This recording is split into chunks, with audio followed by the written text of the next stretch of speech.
Izakhamizi zaseMpumalanga zixakekile futhi zinokukhathazeka. Izakhamizi zikhathazwa isibalo esikhulayo sezigameko zobugebengu ezihambisana nodlame. Kanti futhi bakhathazwa kakhulu ukungalandela kwamacala abikwayo ahambisana nodlame olubhekiswe kwabesimame. Sekube nembhikisho kwafakwa nezikhalazo ezikhulwini zamaphoyisa kanye nakuhulumeni.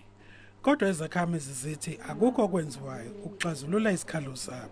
Uthola ukuthi mhlambe unephare belingenelile endlini wakhuphuka waye police station, uyafika epolice station bakutshela ukuthi lina ngaphandle 5 minutes alikho iphoyisa elizokusiza kwamanje noma amaveni awekho azokusiza njengaleso sikhathi. Kuthiwa kushoda kwesibalo samaphoyisa kanye nezisiza nakho kunomthelele. Undunankulu Mnumzane UZikalala uthi kuyakhathaza ungasebenzi ngendlela efanele kwamaphoyisa. Izinga lobugebengu luphezulu, ukubulawa kwabantu kuphezulu, i-rape iphezulu, i-assault iphezulu, and indlela okubonakala ukulandelela lawo ma-cases kuhamba khona ayinelisi neze.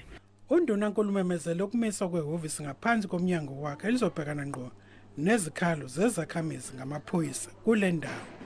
Thulani Msimanga, SABC News, eMpumalanga.